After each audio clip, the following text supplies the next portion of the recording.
구절 우리 한 목소리로 읽겠습니다. 시작. 이에 예수께서 제자들에게 이르시되 누구든지 나를 따라오려거든 자기를 부인하고 자기 십자가를 지고 나를 따를 것이니라. 아멘. 오늘은 참된 신앙은 자기를 부인하며 십자가를 지는 것이다. 참된 신앙은 자기를 부인하며 십자가를 지는 것이다 라는 제목으로 하나님 말씀 나누겠습니다. 지금 제자들에게 예수님께서 말씀하고 계십니다. 제자들은 지금 예수님과 함께하고 있고 예수님을 따르는 자입니다.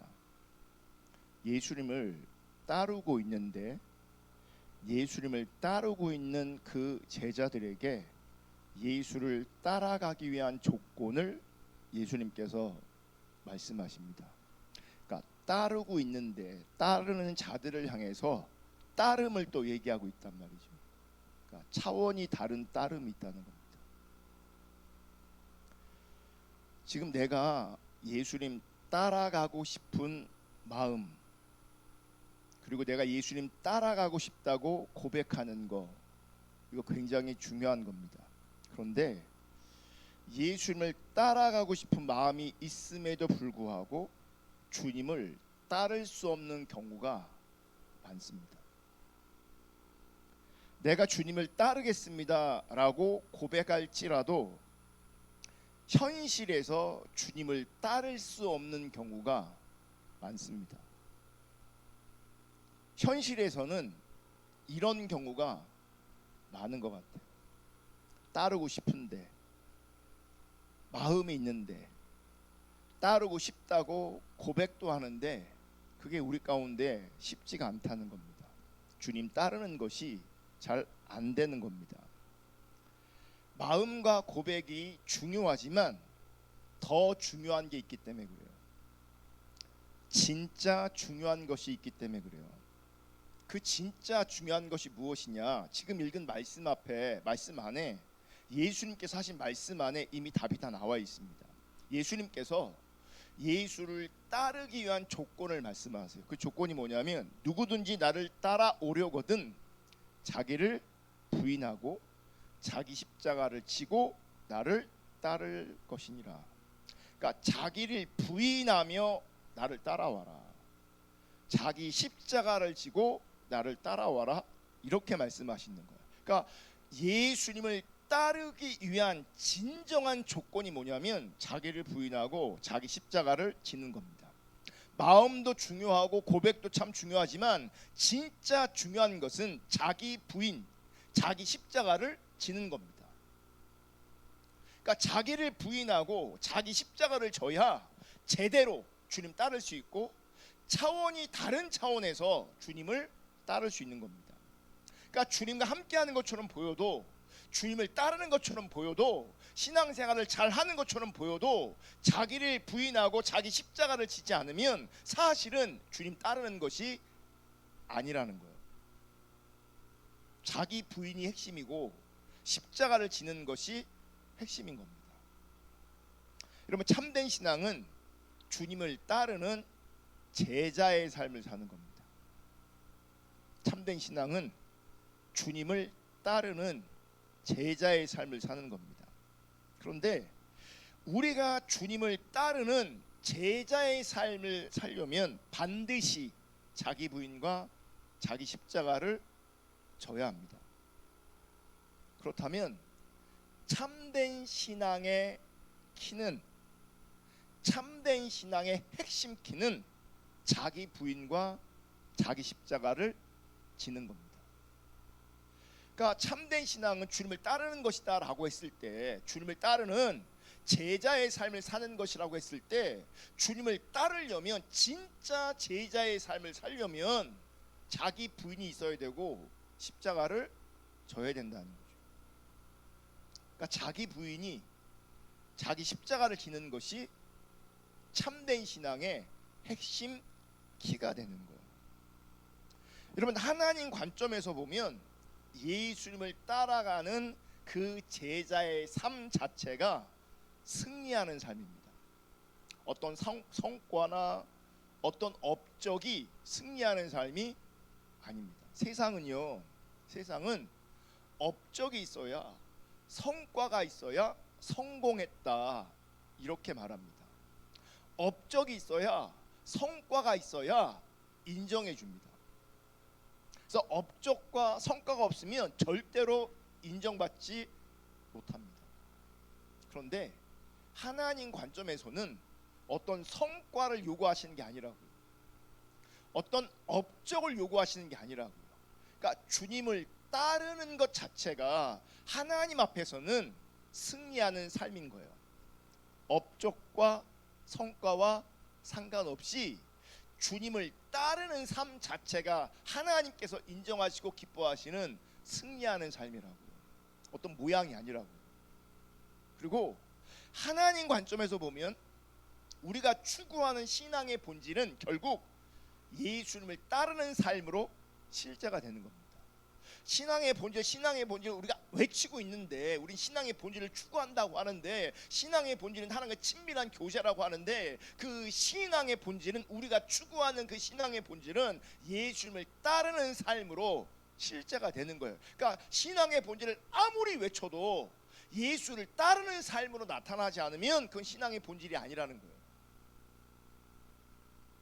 우리는 신앙의 본질을 아는 것으로 본질적이라고 생각해요. 거짓 신앙을 아는 것으로 내가 거짓 신앙과 상관없다고 생각해요. 아니면 그게 아니라 실제로 주님을 따라가지 않으면 그건 신앙의 본질도 아니고, 실제로 주님을 따라가는 것이 아니라면 내가 거짓 신앙에서 유사 신앙에서 벗어난 것도 아니라는 거예요.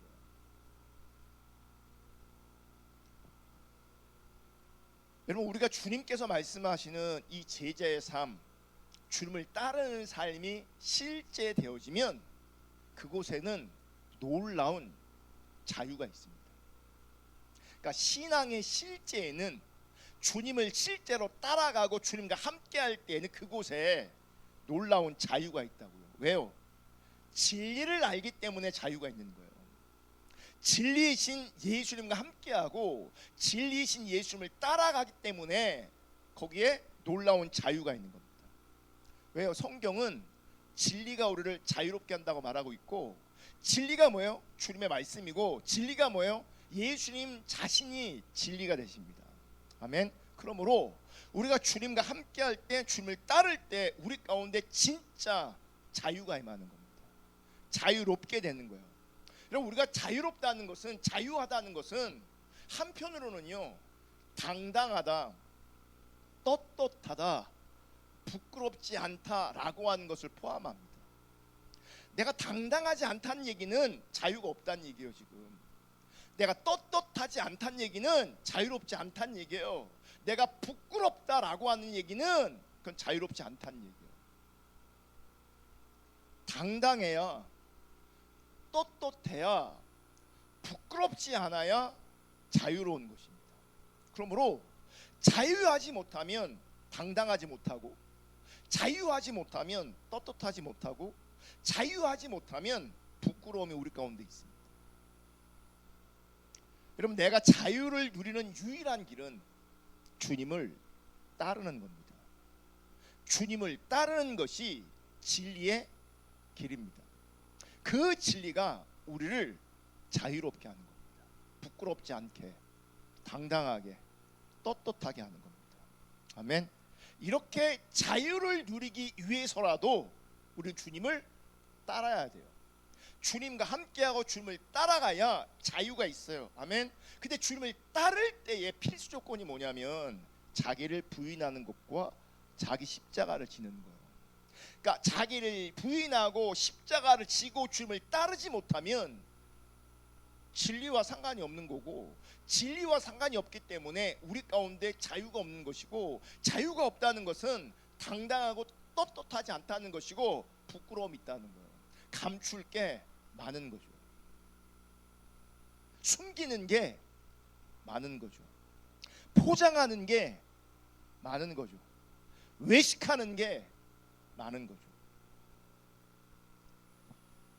여러분, 하나님으로부터 분리된 죄인, 즉 인간의 삶은 고통입니다. 고통. 그리고 내 삶의 고통에 대해서 눈을 뜰 때 인생, 삶이라는 단어가 무겁게 다가옵니다. 고통을 인식할 때, 고통에 대해서 눈을 뜰 때, 이런 많은 자녀들이요, 사실은 가난한데 아이들은 자기들이 가난한 줄 몰라요. 그 가난 속에서 그럼에도 불구하고 부모들이 그 자녀들의 인생을 어느 정도 책임져 주고 있거든요. 그래서 아이 때는 인생의 무게, 삶의 무게를 못 느껴요. 왜냐하면 부모가 대신 감당해 주고 있기 때문에 그래요. 그런데 내 삶의 고통에 대해서 눈이 띄어지면 그때부터 인생이, 삶이 무겁게 다가옵니다. 절대로 우리네 인생과 우리 삶이 가볍지 않습니다. 우리 인생이 쉽지 않습니다. 인생이 무겁습니다. 인생이 심에 부칩니다. 그러면 어른이 된다는 것은요, 인생의 무게감을 안다는 것과 같이 갑니다. 이런 말이 있어요. 어떤 사람을 볼 때, 그러니까 어떤 아이를 볼 때, 쟤는 너무 일찍 어른이 됐다. 쟤는 너무 일찍 어른이 됐다. 이 말이 뭐예요? 이 말은 너무 일찍 어린 나이에 인생의 무게감을 알아버리는 거예요. 어른이 일찍 됐다 그러는 거죠. 인생의 무게를 아는 거예요. 삶이 고단하고 힘들어서. 반대로 철이 없다라고 말하는 경우도 있어요. 어른인데 철이 없대. 무슨 얘기예요? 인생의 무게를, 인생의 고통을 모르는 거예요. 철대가리가 없다는 거죠. 그러니까. 그럼 인생의 무게감이 무엇이냐? 인생의 고통이라는 것을 아는 겁니다. 인생이 쉽지 않다는 것을 아는 겁니다. 많은 사람들이 그래서 인생이 버겁습니다.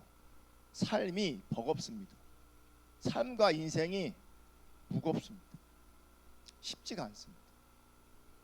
문제는 인간들이 이 고통의 문제에 대한 답을 찾지 못한다는 거예요. 삶이 무거운데, 고단한데, 어려운데, 쉽지가 않은데 이 고통의 문제에 대한 답을 못 찾는 거예요.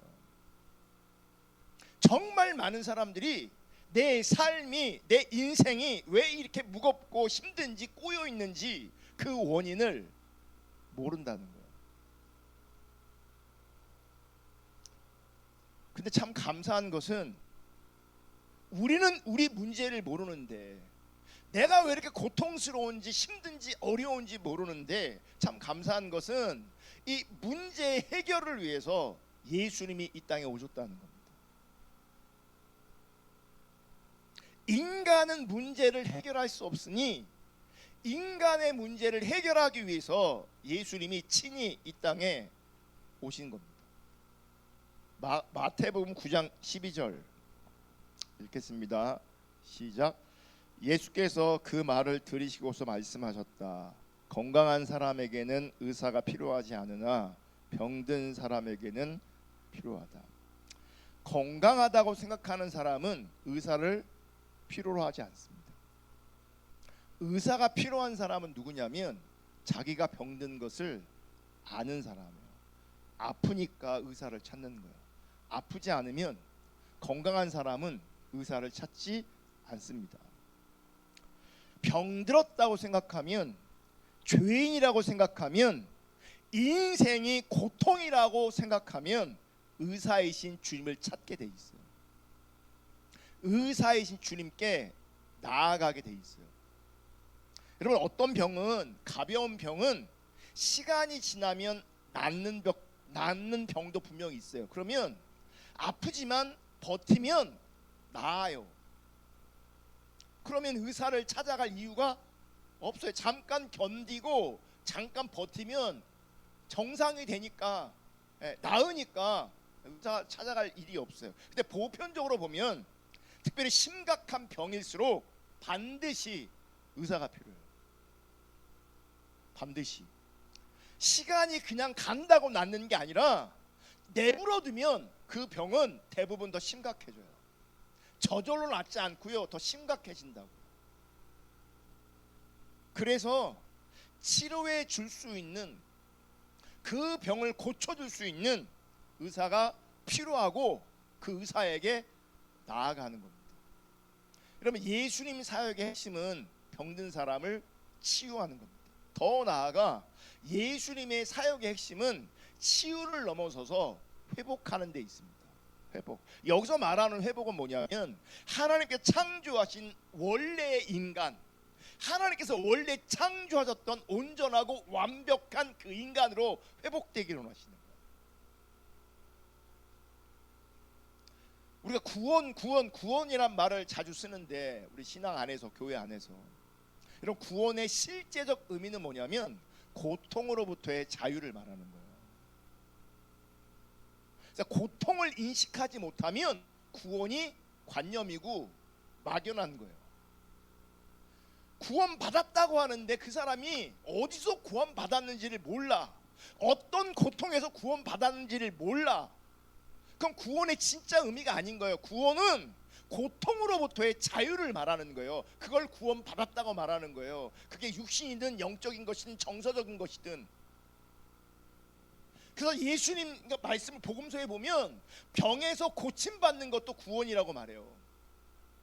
그 고통에서 벗어나는 것, 그 고통에서 자유케 되는 것이 구원이에요. 근데 그 고통이 뭔지를 몰라. 그러면 구원도 자유도 공허한 겁니다.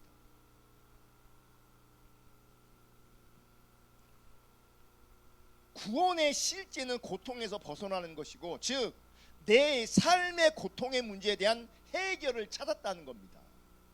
그게 바로 성경이 말하는 승리의 삶인 거예요. 승리하는 삶인 거예요. 그게 여러분, 제자들의 삶을 보여주고 있는 그 사도행전을 보면 그들의 삶에 육체적이고 환경적인 고난과 고통이 함께하고 있음을 우리가 보게 됩니다. 그러니까 제자라고 해서 주님을 따라간다고 해서 고통이 없는 삶이 아니었어요. 그들은 환경적으로, 육신적으로 고난과 고통이 그들의 삶의 현실에 가득했어요. 상대적으로 비교하면요, 우리는 고난이 없어요. 우리는 불만족이 높지, 불평이 높지, 사실 고난이 높지 않아요. 성경을 보면 그들은 고난이 많았어요. 고난이 가득했어요. 그럼에도 불구하고 그들 가운데 이 불평의 그 불만의 이게 낮았다고. 이게 우리는 고통도 아닌데, 우리는 고난도 아닌데 이 불만의 이 수치가 높다고요. 불평의 수치가 높다고요. 상대적으로 비교하면 그렇다는 얘기예요. 그들과 비교하면. 하지만 그들이 육체적으로, 환경적으로 고통 가운데, 고난 가운데 있었지만 정말 놀라운 것은 그 제자들은 어떤 상황 속에서도 그들 안에 있는 자유함을 빼앗겨 본 적이 없어요. 그들의 몸이 갇히긴 했어도, 그들의 몸이 힘겹긴 했어도 그들의 영혼이 매여 있지 않았어요. 그들의 영혼은 늘 자유했어요. 더 나아가 그 제자들의 삶은 묶여있고 갇혀있는 많은 사람들의 속박과 결박을 끊어내는 삶과 사역을 살았어요. 도리어 다른 사람들을 묶어버리고 다른 사람들을 힘들게 하는 삶이 아니라 그들의 속박과 결박에서 끊어내고 그들을 자유케 하는 삶을 살았다고요. 그러니까 그들의 존재가, 그들의 사역에 누군가를 자유케 했다고. 놀라운 거죠. 그렇다면 무엇이 이 제자들의 삶을 실제로 이렇게 변화시켰는가? 여기에 역설적 비밀이 있어요. 뭐냐면 자기 부인이에요. 자기 부인. 여러분, 우리는 자기 부인 하면 부담스러워요. 자기 부인이 잘 안 돼요. 자기 부인이 힘들고 부담스럽다라고 생각하는 사람들이 다수예요. 이게 안 된대. 그런데 역설적이게도요, 자기 부인을 해야 거기 자유가 있어요. 그러니까 자기 부인을 요구하면 힘들어요, 어려워요, 불편해요, 괴로워요, 이렇게 인식을 하는데 실제 자기 부인이 돼야 자유를 누린다. 거기에 자유가 있다. 역설적인 거죠. 우리는 자기 부인이 엄청 부담되고 힘든데, 하기 싫은데 자기 부인이 실제가 돼야 거기에 놀라운 자유가 있다고. 그럼 우리는 자기 부인이 뭔지를 먼저 알아야 돼요. 자기 부인, 부인은 아주 쉽게 말하면요, 거절을 말해요. 그러니까 자기 부인, 이걸 거절로 대입하면 어떻게 되는 거예요? 자기를 거절하라는 거예요. 자기 부인은 자기를 거절하는 거예요. 자기 부인은 자기를 용납하지 않는 거예요. 자기 부인은 자기를 포기하는 거예요. 그럼 어떤 나를 부인해야 되는가? 어떤 나를 거절해야 되는가? 어떤 나를 포기해야 되는가? 하나님으로부터 분리된 죄인된 나를 부인해야 돼요. 하나님으로부터 분리된 죄인된 나를 거절하고 죄인된 나를 포기해야 돼. 구체적으로 설명하면 죄의 영향력 아래에 있는 나를, 죄의 영향력 아래에 있는 그 나를 부인하고 거절하고 포기해야 돼요. 아멘. 오늘 본문 다시 볼게요. 마태복음 16장 24절. 이에 예수께서 제자들에게 이르시되 누구든지 나를 따라오려거든 자기를 부인하고 자기 십자가를 지고 나를 따를 것이니라. 자기를 부인해야 예수님 따를 수 있대요. 이 말을 뒤집어 생각하면 죄인된 나의 정체성에서 나오는 나의 생각과 본성과 습성으로는 예수님을 절대로 따라갈 수 없다는 거예요. 내가 부인하고 내가 거절하고 내가 포기해야 되는 나는 죄의 영향력 아래에 있는 나라고요. 죄인된 나라는 정체성에서 근거한 생각과 습성과 본성으로는 절대로 주님을 따라갈 수 없다는 거예요. 부인해야 주님을 따라갈 수 있다는 거예요. 여러분, 죄인된 나의 정체성에서 나오는 생각과 습성과 본성은 결국 예수님을 따라가지 못하도록 영향력을 행사해요. 그러니까 주님을 따라가지 못하게 하는 게 누구냐? 결국 나예요. 죄 아래에 있는 나, 죄의 본성 아래에 있는 나, 죄의 영향력 아래에 있는 내가 주님을 못 따라가게 만드는 거예요. 그 내가 엄청난 영향력을 가지고 있어요. 그래서 죄의 본성 아래, 죄의 습성 아래, 죄를 근거한 생각으로는 주님을 절대 따라갈 수 없어요. 나라는 존재가 하나님의 뜻을 저항하고 있어요. 나라는 존재가 하나님 앞에서 한거하고 있다고요. 나라는 존재 자체가. 죄인된 내가 잘못 생각하고 죄인된 내가 잘못 판단하게 만들어요. 죄인된 내가 왜곡된 감정에 사로잡히게 만들어요. 그게 다 나예요. 나라고요. 여러분, 이런 상태가 죄의 영향력 아래에 있는 상태, 이 상태가 영적으로는요 죽어있는 사망의 상태인 거예요. 죄의 결국이 뭐예요? 사망이라고요. 그러니까 내가 죄 아래에 있으면, 본성 아래에 있으면 그 상태가 그냥 사망 아래에 있는 거예요. 육적으로는 살아있으나 영적으로는 병들고 죽어있는 거예요. 그러니 영적으로 병들어 있고 죽어있으니 실제로 주님을 따라가는 것이 가능하지 않게 되어지는 거죠. 종교적 행위는 가능하나 주님과 함께하고 주님을 따라가는 것이 가능하지 않은 거예요. 그래서 겉은 거룩하게 포장할 수 있으나 그 중심의 그 더러움을 해결할 수가 없는 거예요. 그래서 회칠한 무덤이 되고, 그래서 외식이 되는 거라고요. 내가 사기꾼이기 때문에 그렇게 되는 게 아니라 죄의 본성 아래 있는 인간은 다 그렇게 존재할 수밖에 없는 거예요. 그러니까 영적으로 죽어 있기 때문에 주님을 따르는 것에 대한 엄청난 저항과 한계가 내 안에 있는 거예요.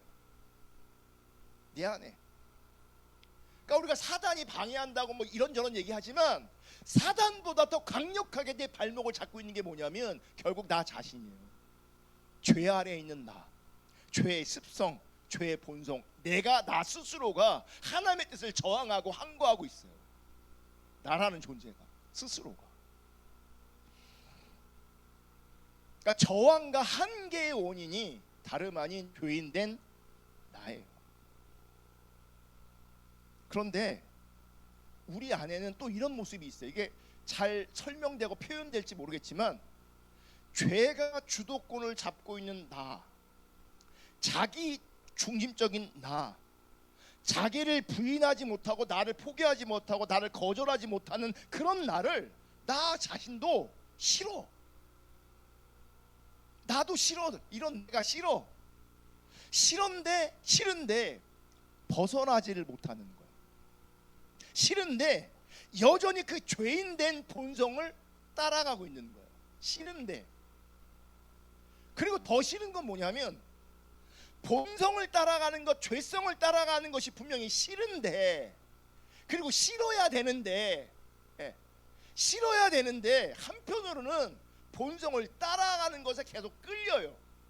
그리고 본성을 따라가면서 내가 뭐 하는지 아세요? 만족하고 있어요. 그러니까 싫은 게 아니라 들은 게 있고 배운 게 있어서 싫어해야 돼라고 하는 인식이 생긴 거예요. 싫어야 되는데 사실은 내 본성이 그걸 좋아해. 내 본성이 사실은 그걸 끌려해. 그 육체를 따라갈 때, 본성을 따라갈 때 내가 거기서 만족해. 그 만족은 결국은 여전히 허무로 귀결되지만, 싫은데, 이렇게 살기 싫은데 그 끌림이 너무 강력해서 강렬한 본성적 끌림에 이끌려서 만족하고 싶은, 그리고 찰나이지만 만족하고 있는 그런 내가 인식되는 거죠. 그러면 싫은 거예요, 그런 내가. 그래서 내 안에 뭐가 있어요? 크든 작든 갈등이라는 게 있는 거예요. 갈등이라는 게 생기는 거죠. 갈등하다가 나라는 한계를 극복하기 위해서 다짐하고 노력하고 결단도 해봐요. 이런 나를 극복해 보려고. 여러분, 한계란 뭐냐면, 한계란 구체적으로 반복되는 잘못된 관계, 자신의 연약함이란 어떤 벽을 말하는 거예요. 벽이 딱 있어요. 이 벽을 내가 뭐 하려고 하는 거예요? 넘어가려고 하는 거죠. 이걸 내가 극복하고 싶은 거예요. 그런데 이 연약함이라는 이 벽이 강력해요. 죄인된 땅에서 생산해내는 엉겅퀴와 가시, 쉽게 말하면 잡초 같아요. 이 벽이라는 것이, 이 한계라는 것이. 그러니까 토양 자체가 문제이기 때문에 열매를 거두려면 수고와 노력으로 이 가시와 엉겅퀴와 잡초를 제거해야 되는 거예요. 문제는 이 가시와 엉겅퀴를, 이 잡초 같은 것을 제거해야 되는데 이 일이 한도 끝도 없다는 거예요. 내가 나름은 갈등하면서 결단한단 말이에요. 노력한단 말이에요. 이거 제거해 보려고, 이 한계를 넘어가 보려고 애쓰고 힘쓴단 말이죠. 근데 끝이 안 보이는 거예요. 해결한 것 같은데 다시 막 올라오는 거죠. 조금만 신경 쓰지 않으면 감당할 수 없는 상태로 다시 돌아가 버려요. 깨끗하게 청소한 것 같은데 어느 순간 신경 쓰지 않고 있으면 그곳이 지금 정글이 되어 있어요. 정글이. 제가 헷갈린다고요. 어느 때는 상태가 참 좋은 것 같고 은혜가 충만하고 성령이 충만한 것 같은데 어느 때 보면 정글이 막 숲이 정글을 만들어 놓고 있어요. 정글을. 그럼 내가 어느 장단에 춤을 춰야 될지 모르는 거예요. 이 사람 어느 때는 하나님 사랑하는 것 같은데 어느 때는요 그냥 이 정글에 막 압도되어 있어요. 근데 그게 다 그 사람이에요.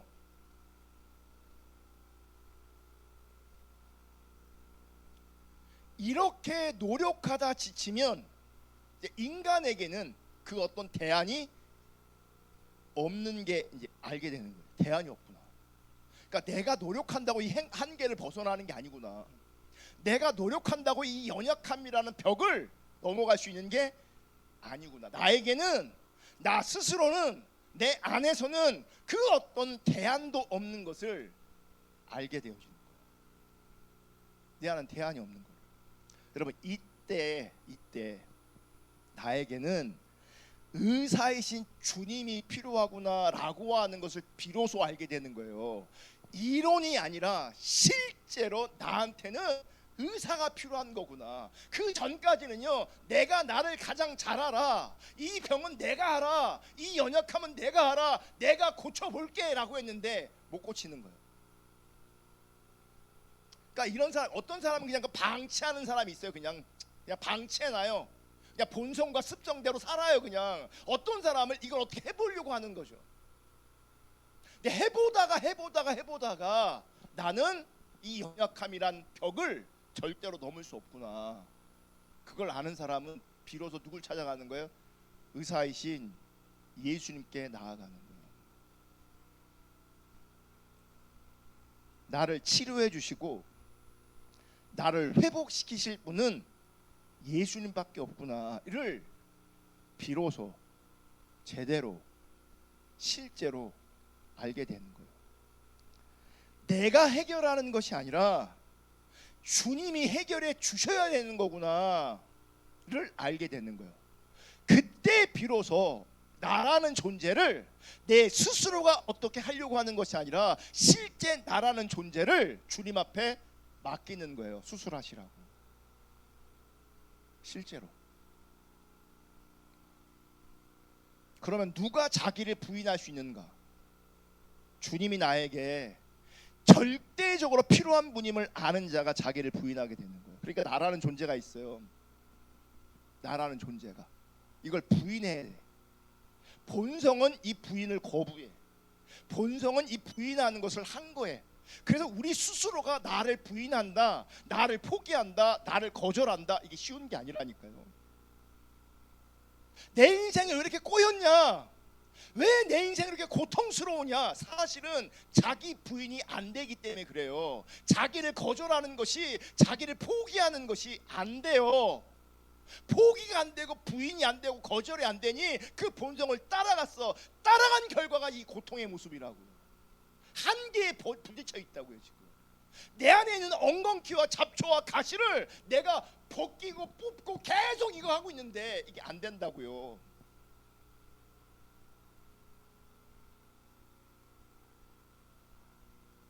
그거를 내가 안 되는구나를 정확하게 알아서 이 문제를 해결하실 수 있는 분은 주님밖에 없구나.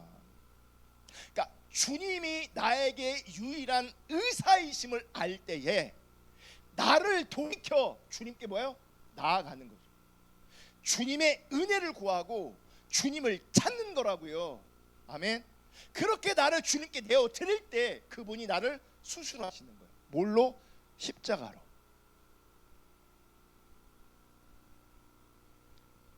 예수님은 이 땅에 오셔서 우리 가운데 우리를 살리는 진리를 말씀하셨습니다. 진리란 예수님 자체이고 예수님이 이 땅에 오신 이유입니다. 그분이 우리 가운데 뭘 말씀하시는 거냐? 네 힘으로 해결할 수 없는 이 본질의 문제, 이 토양의 문제를 내가 해결할게. 이제 내 삶에 더 이상 갈등이 없을 거야. 나한테 오면, 진리 가운데 거하면 더 이상의 불확실한 불안도 없을 거야. 두려움도 없을 거야. 지치는 것도 없을 거야. 진리 안에 있을 때 네 안에 자유가 있을 거야. 그 자유가 우리 가운데 실제라면 그 어떤 것에 우리가 넘어지지 않아요. 우리 몸을 가둬놔도, 우리 몸을 패도 우리가 넘어지지 않는다고요. 자유가 있고 그 안에 생명이 있기 때문에 그래요. 아멘. 여러분, 예수님을 따라가는 삶이란 그것 자체가 승리하는 삶이에요. 하나님 나라의 실제를 경험하는 것 자체가 능력의 삶이라고요. 업적과 모양이 아니라고요. 성취가 아니라고요. 우리 안에 신앙이 있다는 건 뭐냐면 이런 승리하는 삶을 우리가 갈망하는 거죠. 예수와 함께하길 원하는 거라고요. 예수를 따르길 원하는 거라고요. 우리가 정말 예수를 따르길 원한다면, 예수를 정말 사랑한다면 뭐가 되냐면 이 자기 부인이 되는 거예요. 자기를 거절하게 되고, 자기를 부인하게 되고, 자기를 포기하게 되는 거예요. 아멘. 근데 우리는 성경적으로 자기를 거절하고 포기하고 부인하는 게 아니라 많은 경우요 자기 연민 가운데 빠져요. 연민이 뭡니까? 자기 스스로를 부정적으로 불쌍하게 여기는 거예요. 여러분, 자기 연민은 자기 부인이 아니에요. 그건 자기 거절이 아니에요. 예수를 진짜 만난 사람들은 자기를 불쌍하게 여기는 자기 연민 가운데 빠지지 않습니다. 자기를 거절합니다. 하나님과 상관없는 감정들을 거절하고 본성을 거절합니다. 그게 자기 부인이지 자기 연민이 아니라고요. 진짜 불쌍한 사람이 누구냐면 말씀을 잘못 들어서 왜곡시켜서 부인하는 자리에 있는 것이 아니라 자기 연민의 자리에 있는 거예요. 자기 연민의 자리에 있으면 수렁에 빠지는 거예요. 수렁에서 못 나와요. 자기 연민은 완전히 자기를 상실한 거짓 자아에 결박당한 상태예요. 그러니까 자기 연민은 자유한 게 아니고요. 사실은 억압 아래 있는 거예요. 묶여 있는 거예요. 자유가 없는 거예요. 왜 자유가 없냐? 예수님이 없으니, 예수님 따라가지 않으니, 예수님 사랑하지 않으니 결국 자기를 사랑하는 그 자리에서 자기 연민이라는 감옥에 갇혀버리는 거예요. 사실 하나님 관점에서 자기를 사랑하는 것도 아닌 거죠. 그래서 자기 연민 가운데 있잖아요. 그러면 그 어떤 것으로 옷을 입혀도 가치가 없어져요. 자기 연민 가운데 있으면 가치가 영향력을 상실해버려요. 그러니까 뭘 갖다 입혀나고 어떤 설교를 듣고 어떤 성경 공부를 하고 별짓을 다 해도 자기 연민 가운데 있으면 그 가치가 다 상실돼버려요. 의미가 없어진다. 그러니까 자기 연민은 모든 가치를 쓰레기로 만들어요. 자신을 귀하게 여기지 않기 때문에, 자신을 하나님 관점으로 보지 않기 때문에, 진리 가운데 거하고 있지 않기 때문에 그 위에 어떤 것을 입혀도 걸치게 해도 가치가 없어집니다. 결국 허무하게 끝나는 겁니다. 결국 허무해요. 그래서 자기 연민이 강한 사람들은요 자유가 없어서 자꾸 숨어버려요. 당당하지 않고 떳떳하지 않고 부끄러운 거죠. 자신감이 없는 거죠. 자꾸 숨어버려요. 그래서 이 자기 연민은 영적 침체라고 하는 문과 같습니다.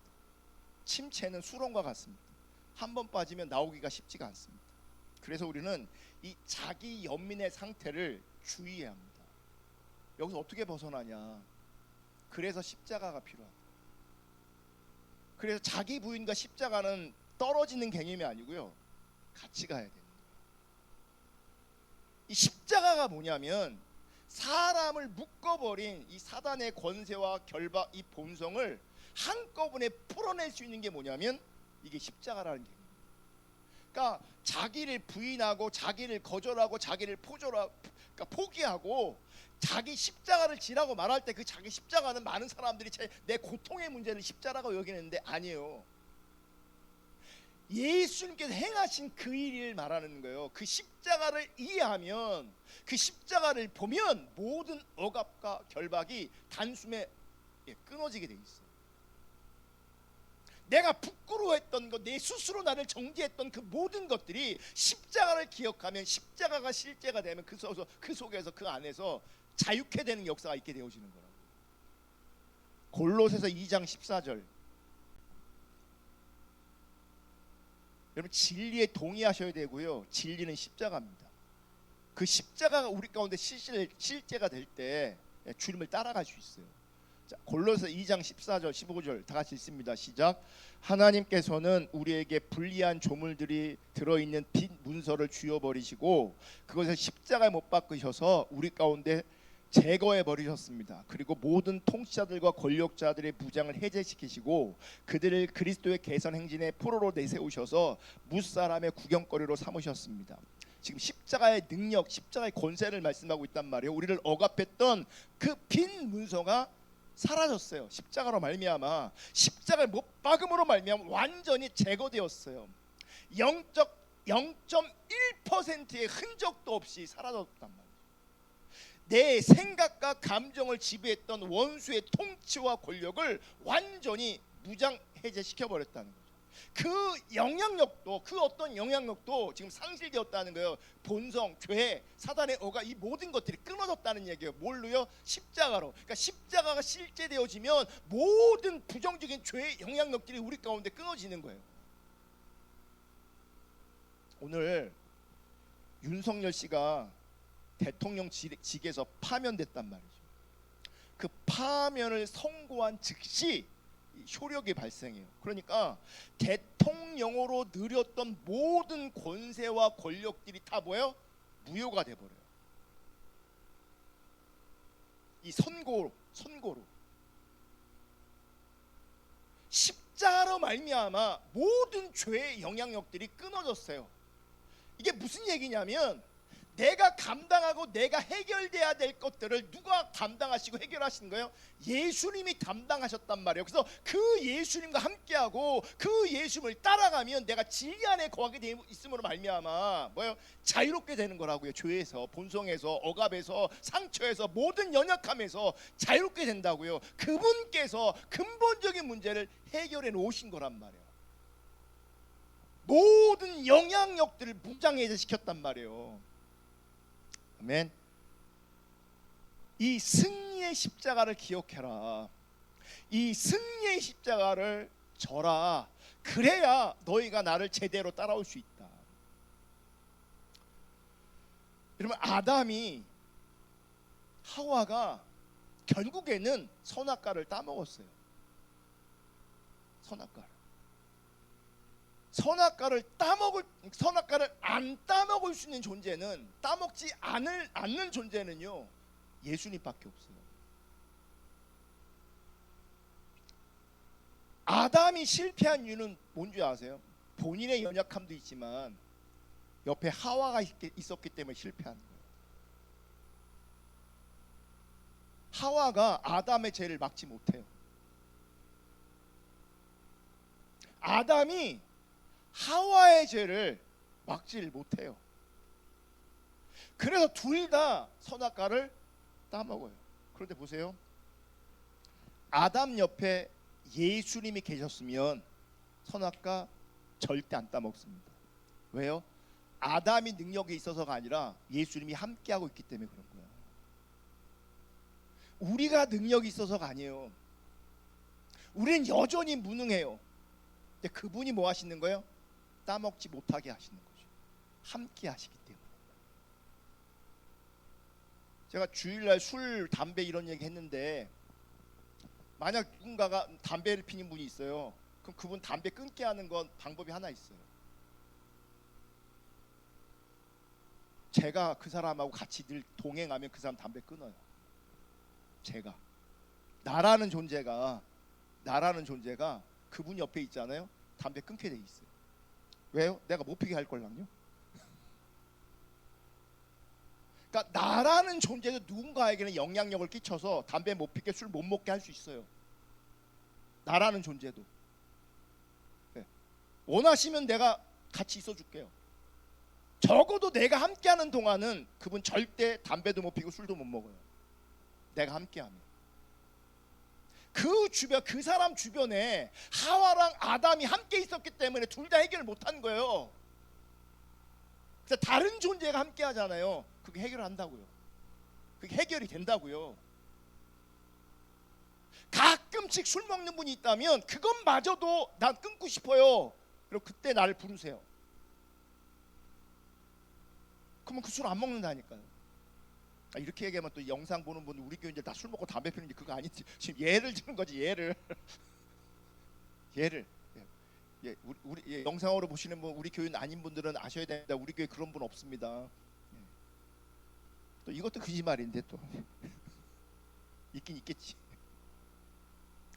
그래서 자기를 부인하고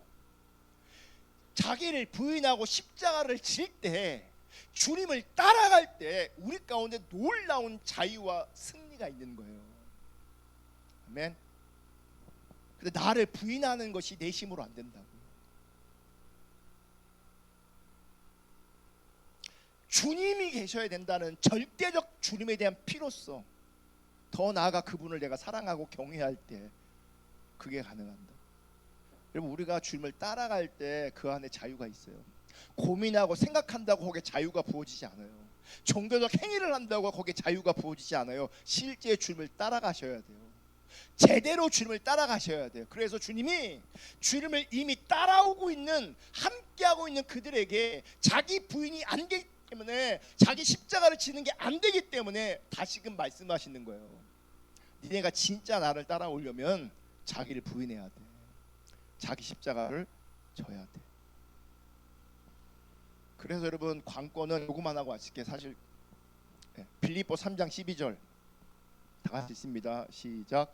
내가 이미 얻었다 함도 아니요 온전히 이루었다 함도 아니라 오직 내가 그리스도 예수께 잡힌 바 된 그것을 잡으려고 달려가노라. 여기서 보면 이런 표현이야. 예수께 잡힌 바 된, 예수께 잡혔다. 여러분, 우리가 완전히 예수께 잡혀 있어요.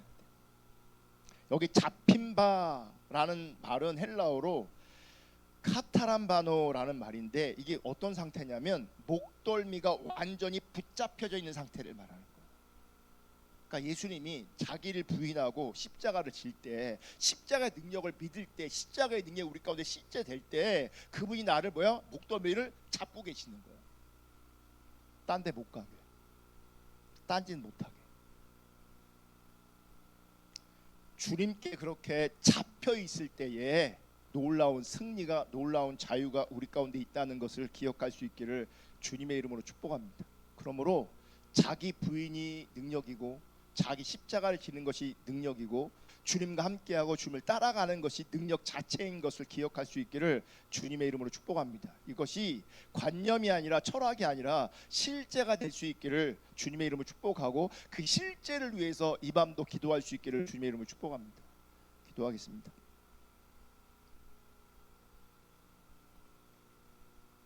오늘 말씀 생각하면서 절대적으로 나의 연약함과 나의 무능을 고백하고 인정하면서, 나를 치료하실 수 있는 분은 주님밖에 없음을 인식하고 인정하는, 그리고 절박하게 주님의 은혜를 구하는, 자기를 부인하고 자기 십자가를 지고 그 십자가의 능력을 기억하고 선포하면서 내가 제자의 삶, 주님을 따라가는 삶을 살기를 원하는 그런 은혜가 이 밤에 우리 가운데 부어지기를 소망하며 우리 간절히 기도하겠습니다.